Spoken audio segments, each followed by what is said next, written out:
Florida looks perfect on Instagram, but in reality, some cities are amazing, but some cities, they're gonna drain your wallet, your patience, and your sanity. I've spent the last 16 years helping people relocate all over Florida. And trust me, the place you pick will determine whether you love living in Florida or are you gonna start Googling how to get back to Minnesota as fast as you can. So today I'm breaking down the 7 best places that you could live in Florida and the 3 that you might want to avoid. And yes, I am gonna name names, but I'm gonna do it respectfully. Before we jump in, I want you to know the truth. Florida's inbound migration is still strong. People are moving here from New York, California, Texas, Washington, you name it, they are coming. But here's a mistake that they make. They assume that all of Florida is exactly the same and they think it's like white sands and beachfront property everywhere. Then they get blindsided by the insurance, the taxes, the traffic, and cities that they pick that don't match their lifestyle. So let's break down the real Florida. The parts that the locals love, the parts that the newcomers rave about, and the ones that you might want to keep scrolling past when you're shopping Zillow. First up, one of my favorites, Tampa is in hot demand right now, and for very good reason. If you're moving here for a lifestyle, jobs, or convenience, Tampa checks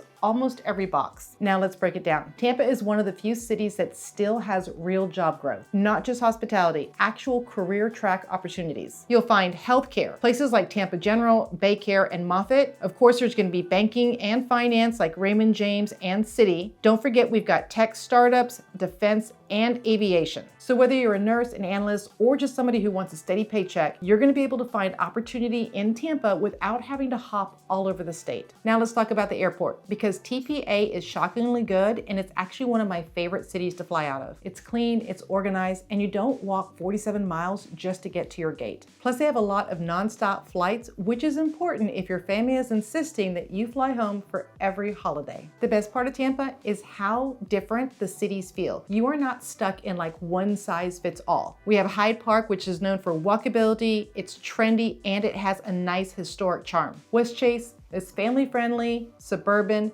and HOAs that actually keep things very pretty. Carrollwood is known for bigger lots and established neighborhoods. And if you're looking for artsy and food friendly, then you're gonna like Seminole Heights. If you're looking for a little bit more space or newer construction, then you're gonna like New Tampa and Wesley Chapel. There is so much new construction and new shopping centers going in. So whether you want a bungalow, a townhouse, or something with a 3-car garage, Tampa's gonna have you covered. And another area where Tampa shines is they've got professional sports. You get to see the Tampa Bay Lightning, the Bucks, and the Rays. You've got concerts, festivals, food halls, rooftop bars, and waterfront walking trails. And if you want beaches, Clearwater and St. Pete are close enough for an afternoon spontaneous trip. Now Tampa's not perfect. No place is perfect. Insurance is growing and traffic is rising. And if you're living downtown, you are definitely gonna learn about the construction zones. But when you balance the jobs, the people, the lifestyle, and the neighborhoods, Tampa consistently lands at the top for people relocating to Florida. Next, we have St. Petersburg, or as the locals like to call it, St. Pete. This is what I like to refer to as Tampa's laid-back, artsy, sunshine-soaked sibling. If Tampa is the busy professional with a packed calendar, then St. Pete is the friend that has the cold brew, rides their bike everywhere, and always finds the best brunch spot before the internet does. Here's why so many people love St. Pete. It is one of the most walkable cities in the state of Florida, which is pretty much gold here. You can walk to cafes, water parks, art galleries, breweries, local markets, street festivals, and the vibe, it's relaxed, creative,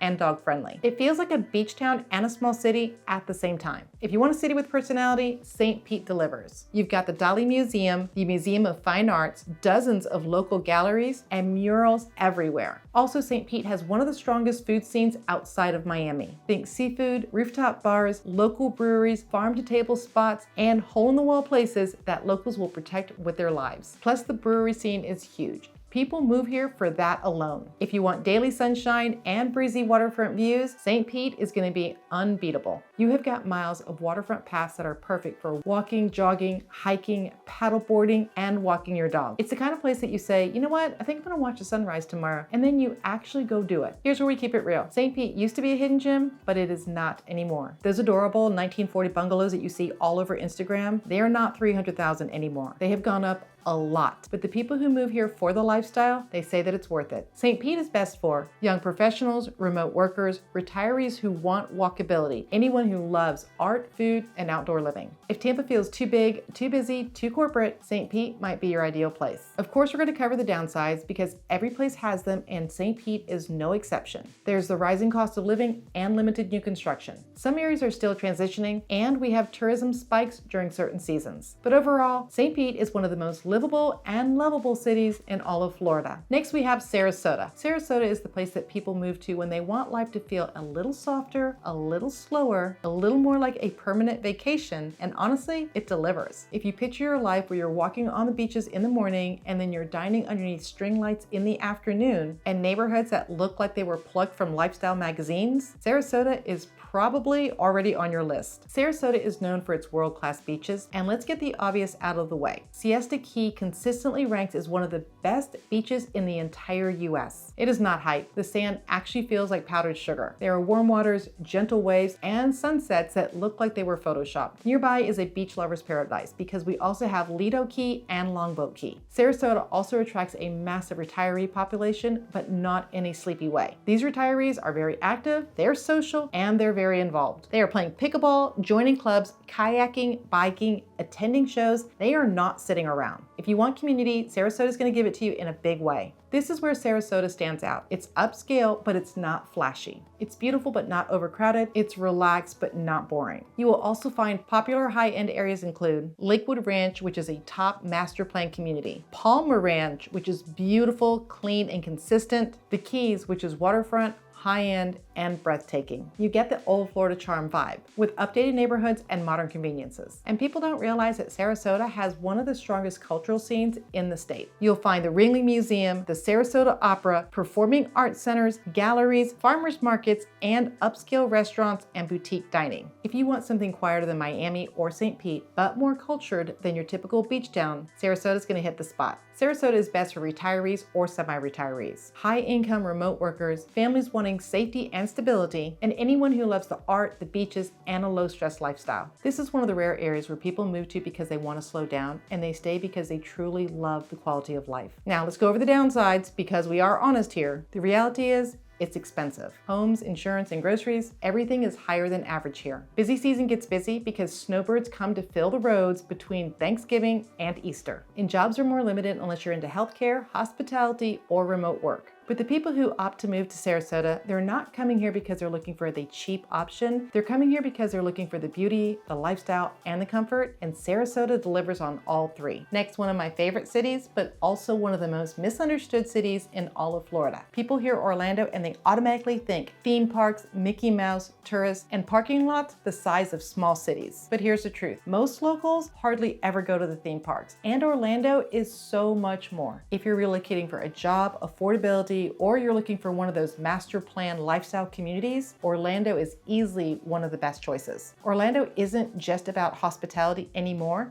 It's far from it. The job market is one of the strongest and most diverse in the state, especially if you're looking for tech startups, healthcare, aerospace and simulation, education, hospitality, and tourism. If you're a health provider, a tech, or someone who just wants career growth and opportunity, Orlando offers more upward mobility than most cities. But let's keep it real. Orlando is not cheap, but compared to cities like Miami, St. Pete, Naples, and even Sarasota, house prices are a lot friendlier. You can still find new construction, neighborhoods with a suburban feel, communities with pools, gyms, trails, and playgrounds, with homes in the ranges of $400,000 to $700,000, and for many other cities, that would be double the cost. This is why so many families relocate here. Top areas include Lake Nona, which is tech-forward, modern, with top schools. Then you have the Horizon West, still booming and family-friendly. Don't forget Winter Garden, it's historic and has a suburban charm. And then there's Claremont, which is hilly, affordable, up and coming. Also, we have Oviedo and Winter Springs, which is safe, established, and has great schools. These communities are perfect for people who want amenities and structure without feeling isolated. And if you're somebody who travels for work or you're just traveling for fun, don't forget that we've got one of the best airports at the MCO. The airport is pretty amazing, and it is a huge benefit to buyers who want to connect, without the chaos. Locals enjoy the massive shopping centers, lakes for boating and paddleboarding, also sports events, shows and concerts, and we have an endless supply of restaurants, and there's also a surprisingly strong craft beer and foodie scene. Like everything else, nothing is perfect, and that includes Orlando, so let's cover the downsides. First up is traffic. You're going to quickly learn which roads to avoid, and I would recommend I-4. Also, it feels like construction is everywhere because the city continues to grow. And let's not forget the bugs, the heat, and the humidity, which says, welcome to Florida. Also, there is spotty public transportation, so plan on having a car. But for most buyers, the housing opportunity and the job opportunities outweigh the negatives. Orlando is great for families, retirees, healthcare, and tech professionals, first-time homebuyers, investors, and anyone who wants big city conveniences with a small suburban charm. If you're looking for new homes, opportunity, and a growing economy, Orlando should be on your list. Next on the list is Jacksonville, or Jax as locals call it. This is where people move when they say to themselves, I want a bigger space, I want more house, I want a calmer lifestyle, and I don't want to go broke getting it. It's one of the most unique cities in Florida because it feels big and not crowded. It's urban but still feels suburban, and it's coastal and still affordable. And we know that that combination is pretty rare. But let's be honest, because Miami, St. Pete, Sarasota, they are beautiful, but they can be quite a shock to your budget. Jacksonville is one of the last major metros where you can still get a single family house without needing a trust fund. You could still get new construction for reasonable prices with larger lots, less competition, and an overall lower cost of living. Buyers moving from the West Coast and the Northeast will often say to me, wait a second, Tammy, I can still afford a house here? Yes, you can. Jacksonville is huge. It is the largest landmass city in the entire United States. And that means that you don't feel packed in like some Florida coastal cities. And unlike some Florida coastal cities, that means that you're not going to feel packed in. Jacksonville has a diverse and growing job scene, especially in financial services, logistics and distribution, healthcare, military, insurance, and port and shipping industries. And because Jacksonville is still growing, many companies are expanding here. This gives you as a buyer a good mix of stability and opportunity. If you're someone who loves sunshine, but you don't want the hustle of Miami or Tampa, then Jacksonville is going to be a very good choice for you. Residents enjoy miles of beaches, boating, fishing, golf, weekend farmers markets, and lots of family-friendly neighborhoods and events. It's quieter than Orlando, less touristy than Tampa, and less crowded than Miami, which is why so many people love it. Jacksonville neighborhoods have something for everyone. In the Riverside-Avondale area, it's historic, charming, and walkable. San Marco is trendy, upscale, and near downtown. Nocatee, technically in Ponte Vedra, but close enough, is a top master plan living. Southside has new construction and is close to shopping. Beach areas include Atlantic Beach, Neptune Beach, and Jacksonville Beach. The beauty is there's no one type of Jacksonville. It is a mix of everything. Now, this wouldn't be an honest video if I didn't cover the downsides, and you know I always keep it real. Since the city is huge, commutes can take a long time depending on where you live and where you work. You're going to want to research the schools carefully because they can vary a lot. Some areas are still developing and infrastructure is catching up. And not all beaches have super clear Gulf water. Remember, this is the Atlantic side. And overall, the buyer who wants stability, affordability, and space, they love Jacksonville.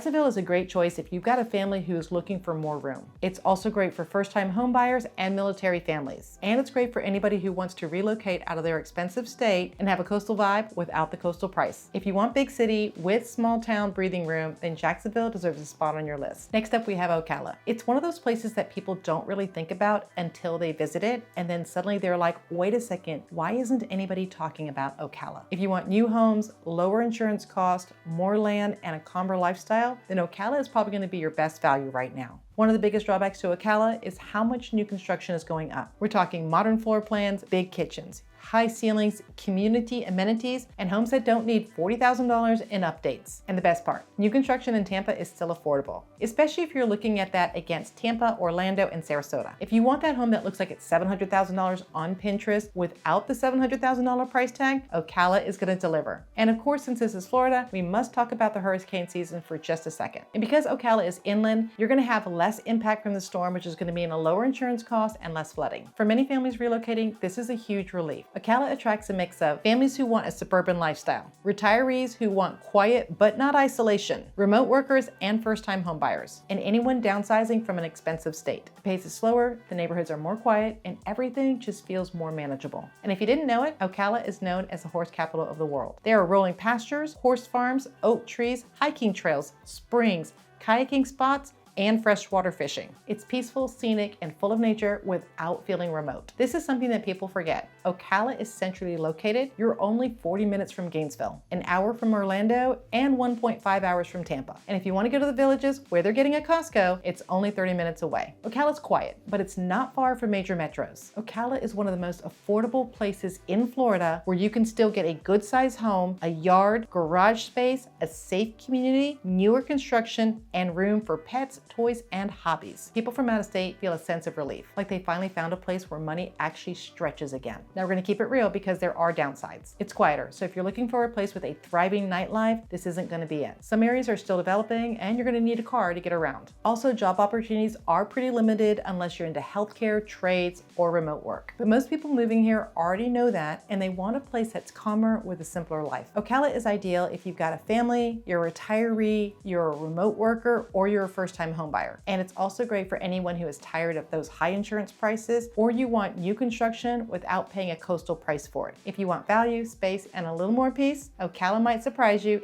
in the best way possible. Next up, and of course, this is my favorite place. We are at Gainesville. Gainesville is one of the most underrated places in the state of Florida, and I will stand on a rooftop and say that. People know Gainesville for the University of Florida, but once you get here, you will learn that it is so much more. If you want a mix of affordability, healthcare, education, greenery, and stability, Gainesville should absolutely be on your list. Let's start with one of Gainesville's biggest strengths, world-class healthcare. We have UF Health, also known as Shands. We've got the VA Medical Center, top specialties, and teaching hospitals. People from across Florida, and of course other states, move to Gainesville, Florida specifically for medical care. If you're in healthcare, research, nursing, or academia, this city is a major win. Yes, UF brings in college energy, but it also brings in innovation, sports, culture, and stability. Where other cities in Florida see a lot of up and downs due to the economy, Gainesville is pretty stable given the consistent demand for education and healthcare. Gainesville is significantly more affordable than Tampa, Orlando, Miami, or Sarasota, and not just in housing prices. It's also more affordable in insurance, groceries, cost of living, and rental rates. Your money stretches farther here. One of the things that people love is how green Gainesville is. It is not a concrete jungle. You get big oak trees, nature trails, springs, parks, wildlife, beautiful neighborhoods without the high-rise overwhelm. If you want Florida, but not that commercial touristy part of Florida, then Gainesville's gonna be where you wanna be. Gainesville gives you the best of both worlds. We've got great local restaurants, breweries, and I love the Saturday farmers market. Of course, we've got college sports. I mean, if you're into that thing. There's also museums, hiking trails, and biking trails. Gainesville's lively, but it's not chaotic. It's peaceful without being rural, and it's family-friendly without being dull. Now, even my favorite city is not without its downsides. There's traffic around the university around certain hours. And because we're in the middle of the state, we are about 2 hours from any beach. We have some areas that are older and they're still transitioning. And while we have a nightlife, kind of a college nightlife, the scene's really not what you would find in Miami. Summers here are hot. We are not on the coast, so we don't have that great coastal breeze, but let's be real, all of Florida's hot. But none of these are a deal breaker for people who want affordability, careers, greenery, and a calmer pace. Gainesville is great for the medical professional and people in education. Also, if you're a buyer who's wanting a lower insurance premium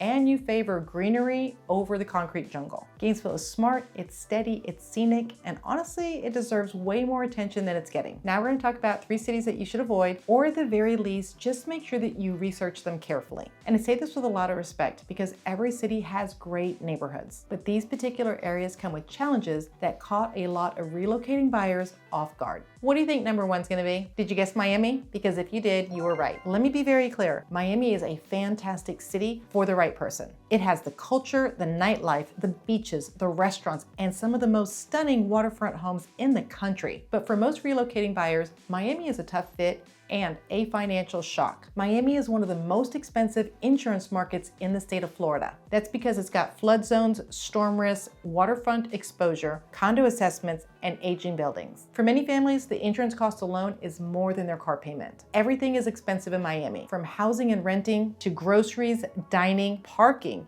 utilities, and of course, the HOA fees. If you're coming into Miami and you don't have a high income, you're probably gonna feel like you're always playing catch up. Miami traffic will test your patience. You might come in and say, you know what, it's not that bad. But 2 weeks later, you're gonna reconsider your life choices. So who does Miami work for? And this is important. Miami is amazing if you are a high income earner. If you are a young professional, you're in the tech industry, you're in finance, or you're an entrepreneur, or you're just someone who thrives in a fast-paced environment. But for many of my families that were relocating, they told me that Miami was more stressful than they expected. Now, this next one might surprise you, and that is the Tallahassee outskirts. Tallahassee itself has lovely neighborhoods and a beautiful charm to it, but the outskirts can be a challenge for new residents or anybody moving from a big city. The further you get from central Tallahassee, the more you're going to notice. Narrow roads, limited street lighting, long distance driving, less developed neighborhoods, and sparse sidewalks. It can feel very spread out, which for some, they love it. But for others, they find that it can be inconvenient.